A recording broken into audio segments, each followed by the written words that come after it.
How to win on social media in 2025. Super excited to watch this video, guys, as I have been learning myself how to grow my social media accounts from Instagram, Facebook, to here on YouTube, to X, to kind of everything across the board. If you guys are somebody who is looking to grow your social media page, this might be a good video for you. So if you guys are liking this reaction content, please make sure to like, subscribe to the channel so you don't miss another video. With that being said, let's jump right into it.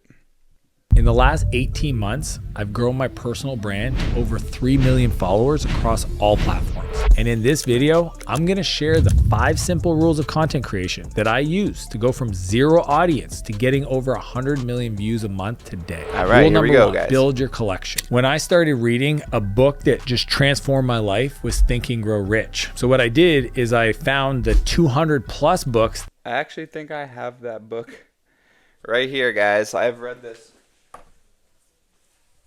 I actually read this book. Great book.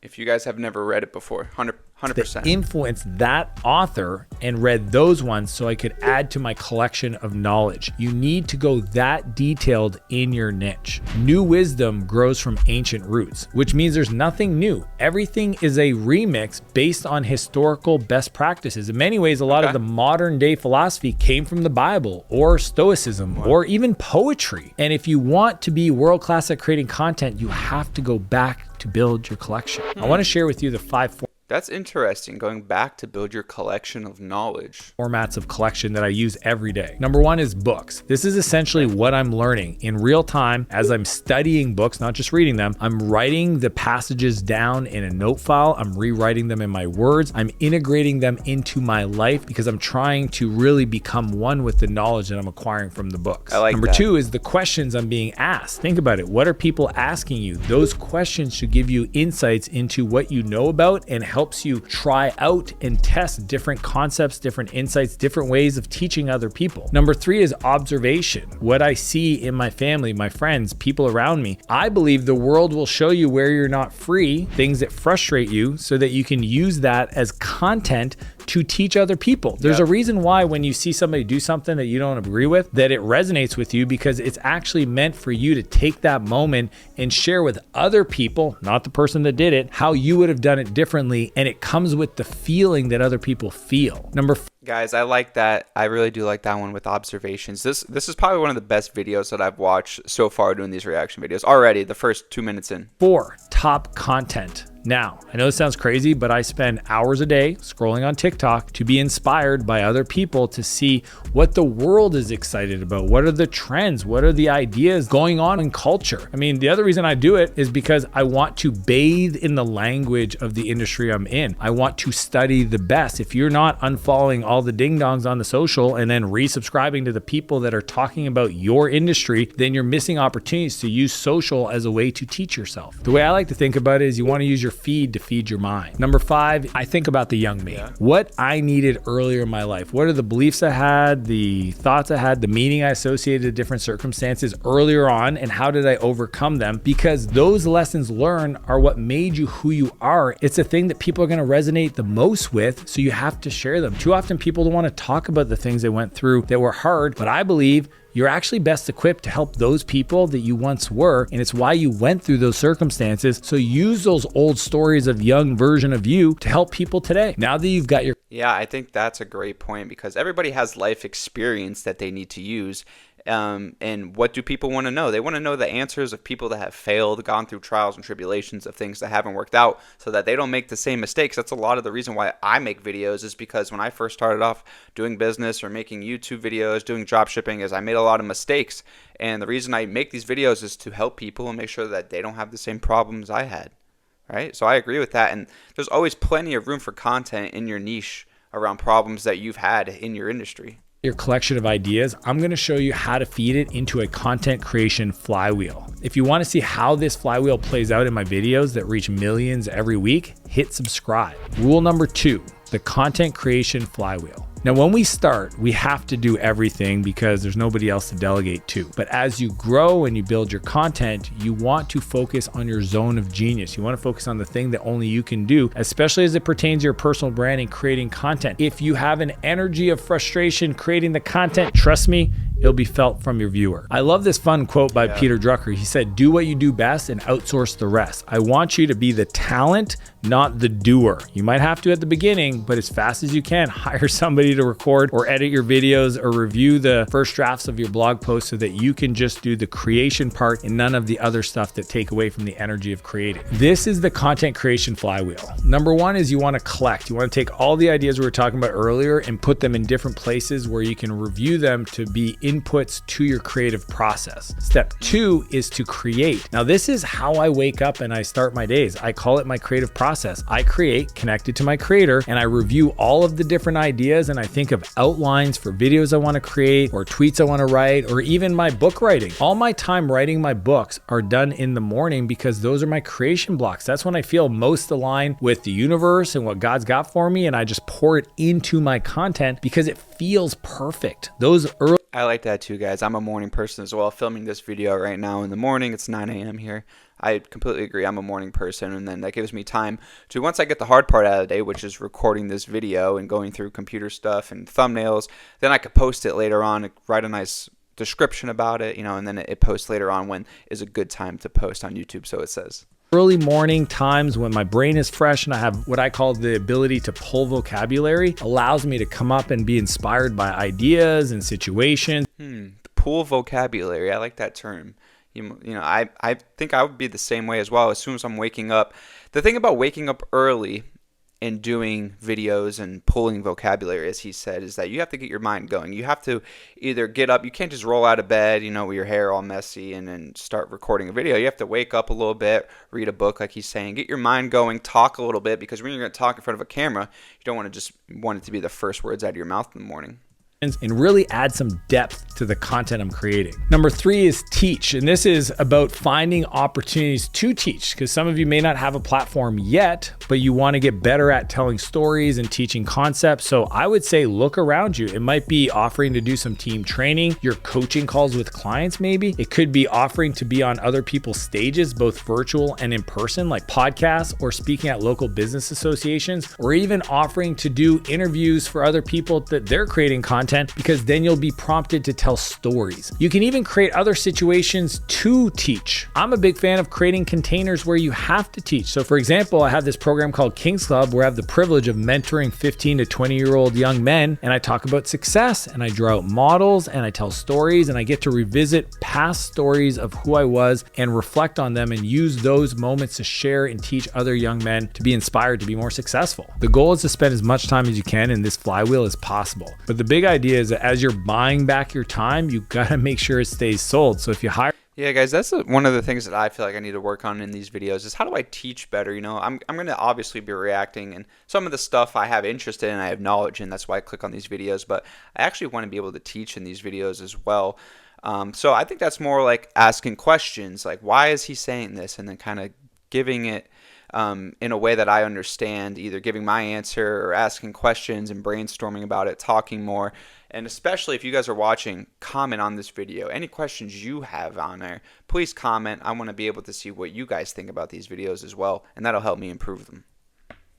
Give them corrections if they do it wrong, but don't take the job back from them just because it wasn't done exactly the way you want it done. But there's a big problem that so many people fall into, and it's mindlessly copying other people, which isn't 100% you. Guys, I say this all the time when making videos. I think it's one of the most important things. I don't know what you guys think, but your personality is the only thing that makes you different from every single video. Someone can make the same type of video, even people that do reaction videos like I'm doing right now, they could react to the same exact video as this, but the only way I can make it different and make it unique is because of me. I have to be in the videos. I have to have my input, my opinion. That is the thing that makes me me, and that's what makes videos unique, is that people put their thoughts and their opinions onto their videos, and I 100% agree. You got to be you. You is what makes you interesting. That's also what makes you grow, is people have a connection to you, and people buy from people. If you're building a business, people want to build a relationship with someone to buy from. That is how it's like products are good, but people want to buy from people.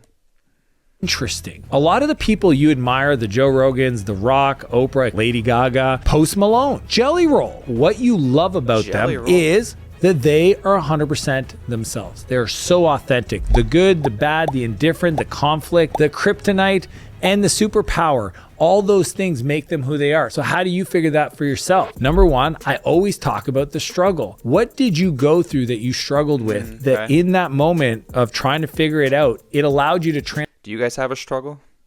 You know, a lot of people don't have a struggle. So it's something that, you know, some people don't deal with. Transform to be the person that's here today teaching. Those stories you have, it's what makes you not only unique, but gives you the opportunity to transform other people's lives. Nobody's going to change unless you inspire them. And if you want to help people, if the people you love the most, you want to help change and transform, then you have to be willing to bare your soul. You have to be willing to share stories that feel a little uncomfortable. So what I like to do is I like to combine my teaching with unique stories. I like to ask myself, when did I learn this? What beliefs did I have about that thing that changed, and how did that impact me getting good at the stuff that I learned? And using your unique story ends up being the glue, the vehicle for change in the people listening to you. Have you ever been in an audience and you see somebody on stage and they're talking about being successful and you're like, what have you even done? What challenges have you ever faced? You look like you were born into the lucky whatever club. You just don't trust them. It's because they weren't willing to tell you about their journey. They're not willing to be honest about their struggles. They're not willing to be honest about their setbacks. And you're sitting there going, you don't get me. The worst part is you teaching other people and actually being just like them and them not feeling that because you weren't willing to be 100% you. Authenticity means being 100% you on and off camera. All your quirks, like for me,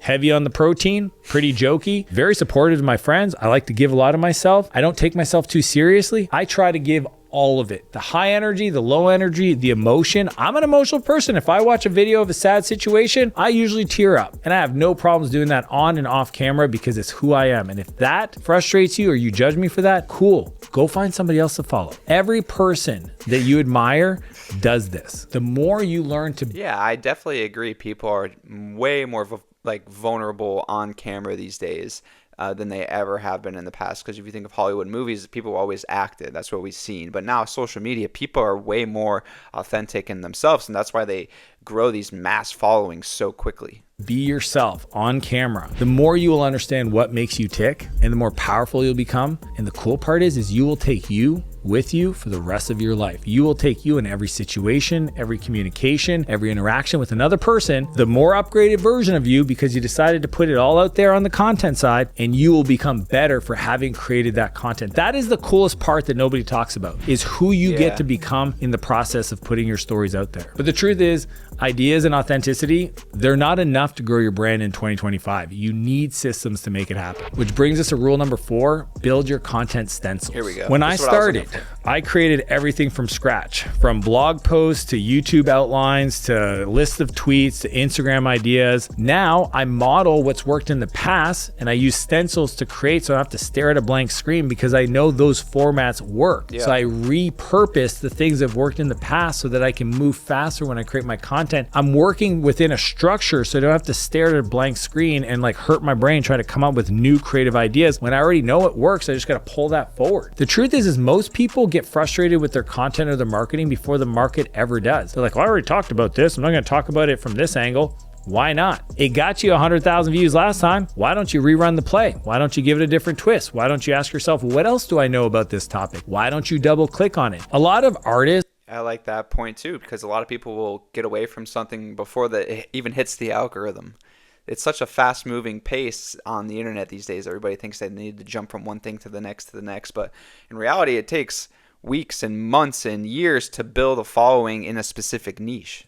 Get it confused because they think constraints don't allow them to be creative, and the truth is those constraints, those rails, actually help them be more creative. Most artistic people haven't realized that they can write down their process for being creative. There is a methodology they're following, they just haven't audited it to see how does it work. How do I get to this final book project or blog post or a reel or a YouTube video? There's actually a method behind the madness, and if they took the time to reflect on it, then they could break the pieces apart to actually get better and create these stencils to give them structure to create more effectively. So here's the big idea. A stencil gives you the structure to repeat an outcome. Just like if I had a stencil for painting a blue bird on a wall, having that would allow me to generate a bunch of blue birds that are just beautiful and perfect 100 times over. But if I had to sit there with a paintbrush and brush on a wall 100 blue birds, it would take me all day long. You want to make sure that you don't hate the artistic process by doing the same thing, that you don't have to do it again. Create the structure, the stencil, the environment, the container where you can insert your art to have the best content. So this is my...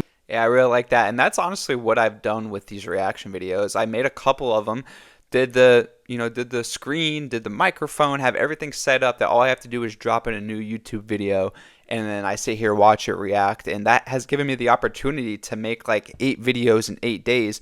When in other processes, when I make videos, I have to go through and do this intensive editing process and think about, oh, well, I didn't say this exactly right. I didn't say that exactly right. Here, I could just speak freely, give my opinion on the video, and I'm able to create videos every single day super easily. So I agree with that. And that's why I like making these videos. It's not time intensive to me to go through and make all these cuts and edits and graphics.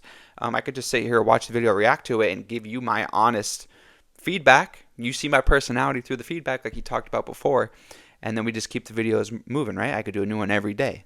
My most valuable content stencil, and feel free to rip it off and use it as your own. This is my gift to you. This is going to make your content go viral. Number one is you have to start with a clear problem.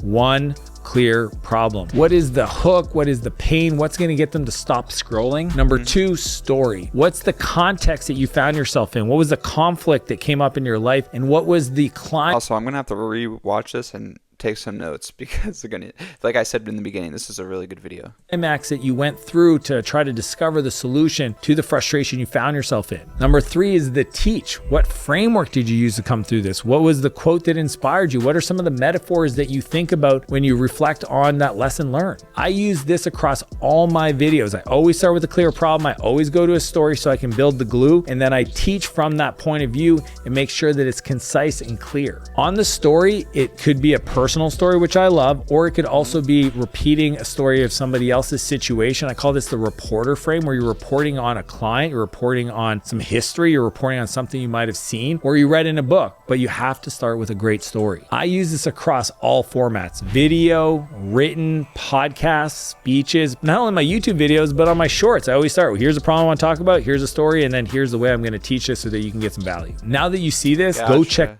I really like that aspect of it, because that's what the type of content I want to do, is being able to teach just little nuggets here and there. And if you have a problem, a story with it, you could do that at a scale. Get out across all my platforms, from TikTok to Instagram to my email newsletter. It's all there. Even in this video, I've used it several times to really get my point across that the way I've edited this video is problem, story, teach. But none of this will work unless you stay consistent. Which brings us to rule number 5, make it easy. Here's the truth. Content used to be secondary. It used to be the thing I had to do, not the thing I enjoyed doing. I used to brag that I would sit down and batch 16 videos in 2 days and create a quarter worth of content. When those shooting days came along, I hated it. It was so frustrating, and the truth was it didn't produce my best work. And because of that, I didn't trust myself to show up and do what I needed to do. And what I've learned is my confidence, my ability to communicate comes from repeated activity over long periods of time. That trust that I built is when I showed up consistently, and doing it once a quarter was not frequent enough for me to do the reps to finally get it to be easy. So don't force yourself to do the work you hate. Design the machine to do it in a way that you love. The truth is, I see it all the time. When people get busy, the first thing that gets dropped is the content. They don't make it a priority. Then they get backed up. Then it's a thing they have to do. And then it's like a chore and they don't want to do it. And then the energy of the frustration comes across in the content. It's not light. It's not fun. They're not enjoying themselves. You can feel it. And the energy you feel when you create is felt by the viewer. The energy you feel when you write is felt by the reader. Think about how powerful that is. And you're trying to rush it? It doesn't work like that. One of the core strategies that I teach and I use is called the buyback loop.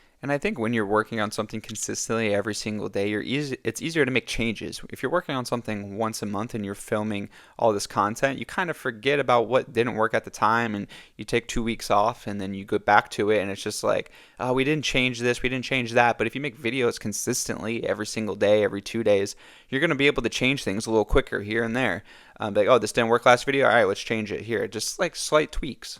Anytime I feel pain in my life around content creation, as an example, I go to auditing my calendar. I look at where I've been spending my time creating content and how I'm creating that content and go, okay, if that's red, how do I make it green? What would need to be true? So I think of containers. Is there a way that I can take the thing I have to do, but change the way it's done so that I want to do it? So for example, if I need to create content, people asking me questions, can I do it while I'm on my scooter? Can I do it while I'm hiking? Can I do it while I'm working out? Can I do it while I'm driving one of my supercars? Yeah. It turns out you can. That energy shift changed everything for me. What I do is I audit my calendar for things I'm doing in the content production process I don't enjoy, then I transfer it. So for example, a lot of the scripts and the work I do on my books, I work with other people that fill in the blanks because I want to edit, I don't want to author. I'm a writer that speaks, not a speaker that writes. So I have other people that take my words from my videos, transcribe it, put it in a book format, and then I edit it from there to save myself a ton of time. With that new time, I fill it up with becoming better by collecting more, like I mentioned at the beginning, by doing the work to becoming more, so I have more to teach. If you're somebody in a person's life that keeps growing, they're gonna want to keep plugging in to learn from you because they're gonna wonder, what are they up to now? You know, the truth is people are impressed by consistency. If you just show up every day for 1,000 days and be consistent, you will be impressive to other people. I don't know if you know this guy, Kai Cenat. He's one of the top streamers. He's like got millions and millions of views. Anyways, he was on with Benny Blanco, one of the music producers, asking who's done the longest subathon. And they found a girl named Emily who had been live for 3 years straight and haven't missed. They were so impressed by that consistency, they reached out to her, not only put her live on his stream and invited her to join them at the Streamies, which is the #1 award for that industry, and change her whole life. Wow, your audience wants to see that you're consistent. If you say you're going to publish every week and you miss a week, you've just proven that you're not consistent. If you say you're going to go and do Q&A every Friday, you got to show up every Friday. IG live every Monday, you got to go live every Monday. That's what I've been doing. Don't hear what I say, watch what I do and copy that for yourself. The truth is, success is not achieved in bursts. A lot of people get inspired and they think success is achieved in bursts, and it's not. It's in sustained effort over time. Yep, I 100% agree.